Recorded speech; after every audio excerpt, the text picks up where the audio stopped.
Heart of the Hills by John Fox Jr., Chapter 19. Jason drew the top bed in a bare-walled, bare-floored room with two other boys, as green and countrified as was he, and he took turns with them making up those beds, carrying water for the one tin basin and sweeping up the floor with the broom that stood in the corner behind it. But even then, the stark simplicity of his life was a luxury. His meals cost him $3 a week, and that most serious item began to worry him, but not for long. Within 2 weeks, he was meeting a part of that outlay by delivering the morning daily paper of the town. This meant getting up at 3:30 in the morning after a sleep of 5 hours and a half, but if this should begin to wear on him, he would simply go earlier to bed. There was no sign of wear and tear, however, for the boy was as tough as a bolt-proof black gum tree back in the hills. His capacity for work was prodigious, and the early rising hour but lengthened the range of each day's activities. Indeed, Jason missed nothing, and nothing missed him. His novitiate passed quickly, and while his fund of breakage was almost gone, he had, without knowing it, drawn no little attention to himself. He had wandered innocently into heaven, the seniors' hall, a satanic offense for a freshman, and he had been stretched over a chair, strapped, and thrown out. But at dawn the next morning, he was waiting at the entrance, and when 4 seniors appeared, he tackled them all valiantly. 3 held him while the 4th went for a pair of scissors, for thus far Jason had escaped the tonsorial betterment that had been inflicted on most of his classmates.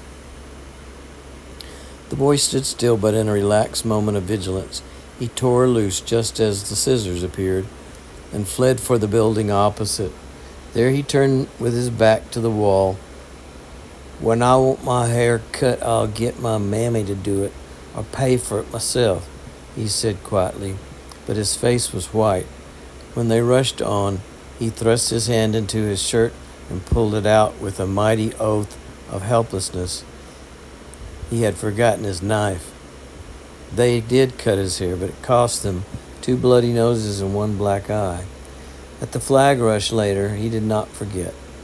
The sophomores had enticed the freshmen into the gymnasium, stripped them of their clothes, and carried them away, whereat the freshmen got into the locker rooms of the girls, and a few moments later rushed from the gymnasium in bloomers to find the sophomores crowded about the base of the pole, one of them with an axe in his hand, and Jason at the top with his hand again in his shirt.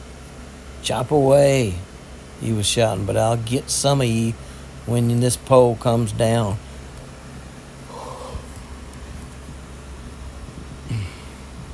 Above the din rose John Burnham's voice, stern and angry, calling Jason's name. The students with the axe had halted at the unmistakable sincerity of the boy's threat. "Jason," called Burnham again, for he knew what the boy meant, and the lad tossed knife and scabbard over the heads of the crowd to the grass and slid down the pole. And in the fight that followed, the mountain boy fought with a calm, half-smiling ferocity that made the wavering freshman instinctively surge behind him as a leader, and the onlooking football coach quickly mark him for his own. Even at the first football rally, where he learned the college yells, Jason had been singled out, for the mountaineer measures distance by the carry of his voice, and with a hoop and a holler, the boy could cover a mile.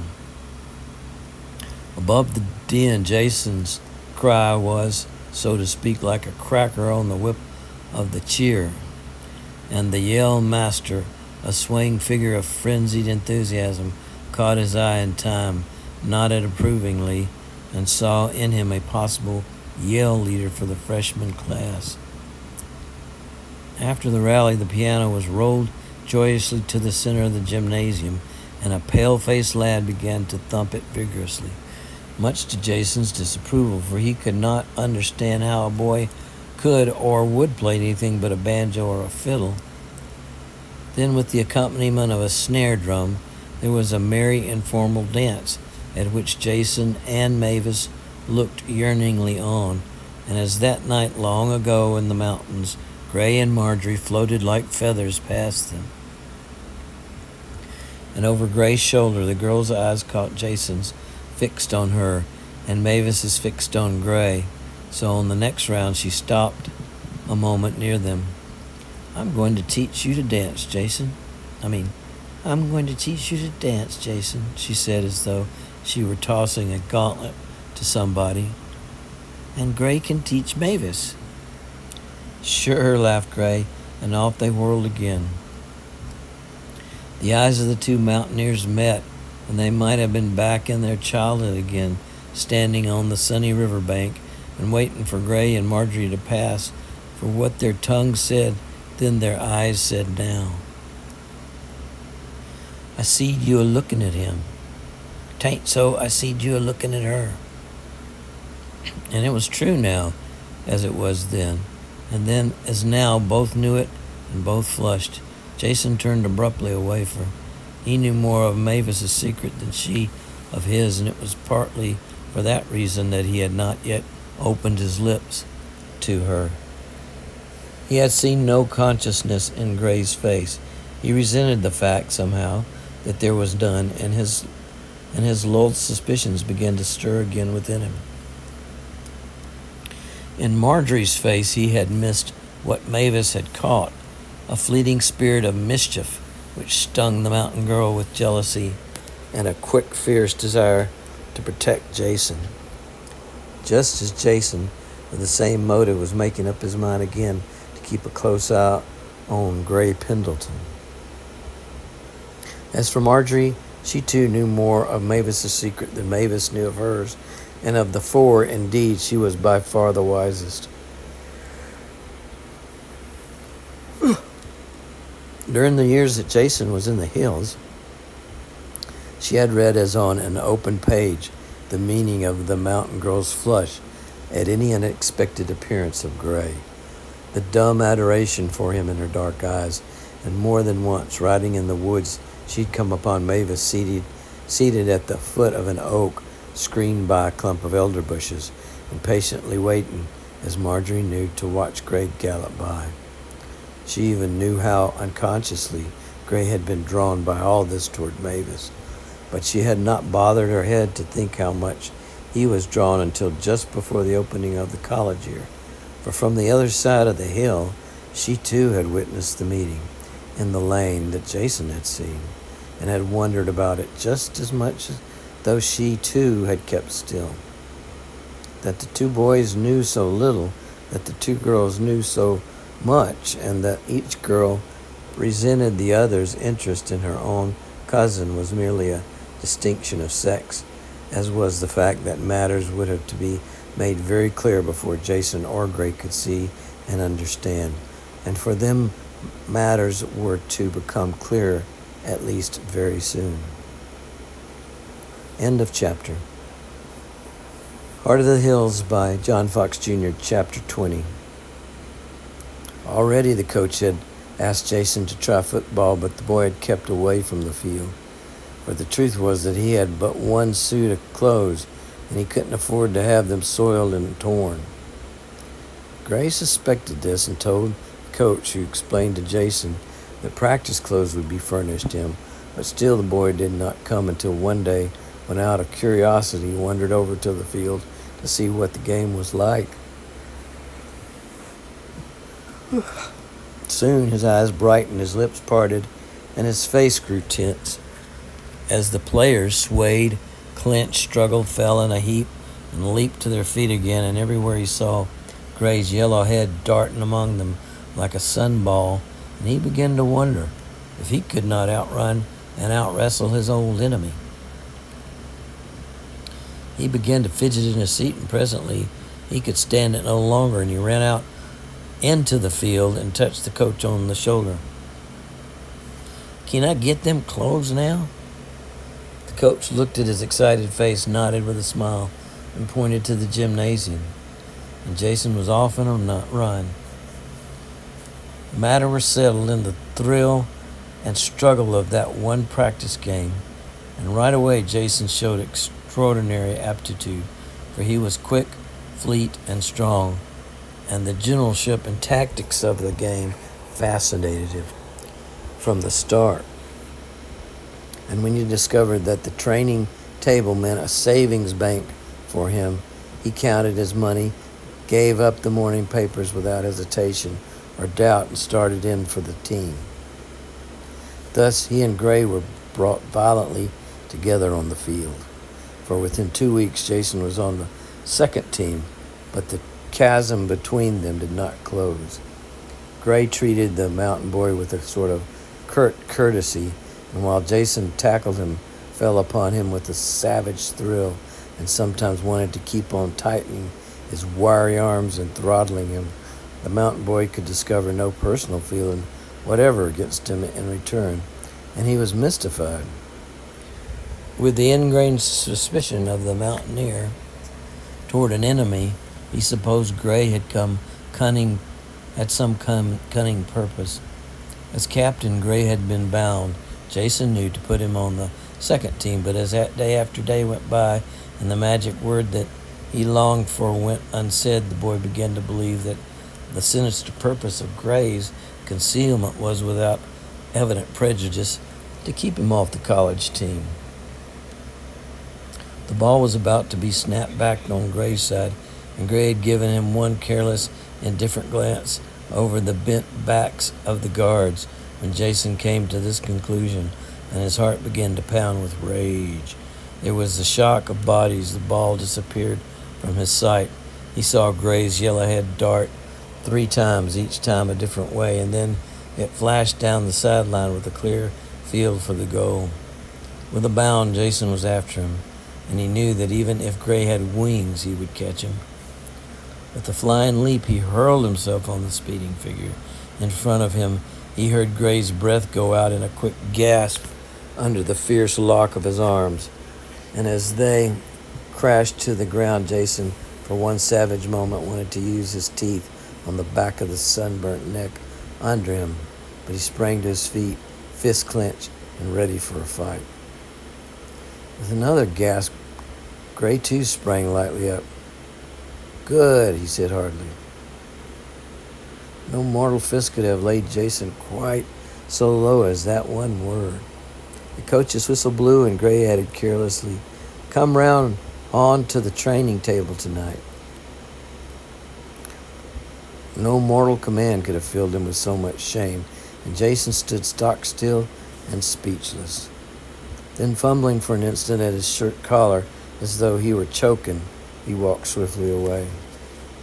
As he passed the benches, he saw Mavis and Marjorie, who had been watching the practice. Apparently, Mavis had started out into the field, and Marjorie, bewildered by her indignant outcry, had risen to follow her.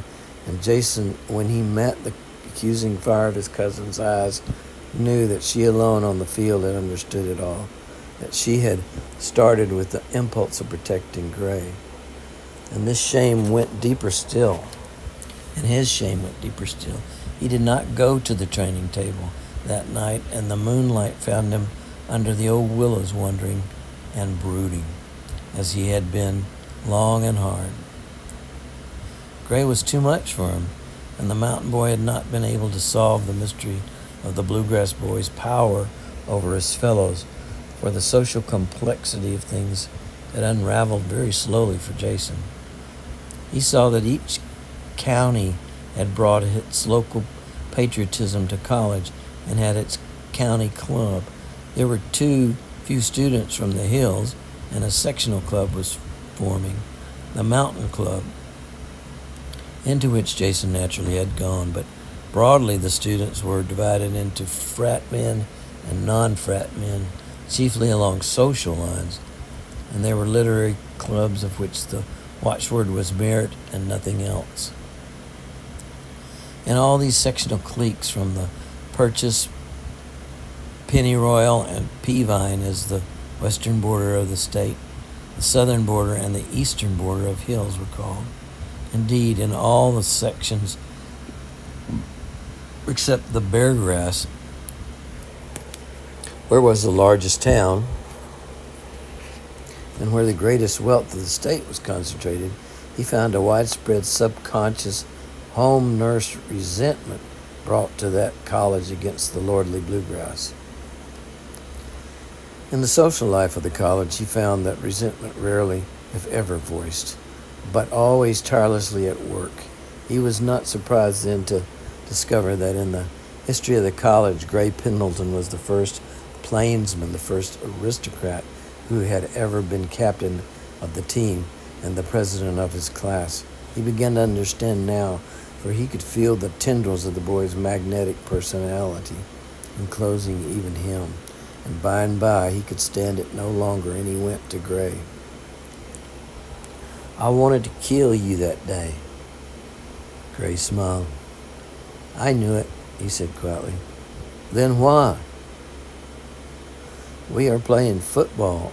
Almost anybody can lose his head entirely, but you didn't. That's why I didn't say anything to you afterwards. That's why you'll be captain of the team after I'm gone." Again Jason choked, and again he turned speechless away, and then and there was born within him an idolatry for Gray that was carefully locked in his own breast. For your mountaineer openly worships, and then but shyly, the Almighty alone. Jason no longer wondered about the attitude of the faculty and students of both sexes toward Gray. No longer at Mavis, but at Marjorie he kept on wondering mightily, for she alone seemed the one exception to the general rule. Like everybody else, Jason knew the parental purpose where those two were concerned, and he began to laugh at the daring presumptions of his own past dreams, and to worship now only from afar. But he could not know the effect of that parental purpose on that willful, high-strung young person, the pique that Gray's frank interest in Mavis brought to life within her. And he was not yet far enough along in the classics to suspect that Marjorie might weary of hearing Aristides called the just, nor could he know the spirit of coquetry that lurked deep behind her serious eyes, and was for that reason the more dangerously effective. He only began to notice one morning after the football incident that Marjorie was beginning to notice him, that worshipped now only on the horizon, his star seemed to be drawing a little near. A passing lecturer had told Jason much of himself and his people that morning. The mountain people, said the speaker, still lived like the pioneer forefathers of the rest of the state. Indeed, they were our contemporary ancestors, so that sociologically speaking, Jason, young as he was the ancestor of all around him. The thought made him grin, and looking up, he caught the mischievous eyes of Marjorie, who later seemed to be waiting for him on the steps. "Good morning, grandfather," she said demurely, and went rapidly on her way. End of chapter 20.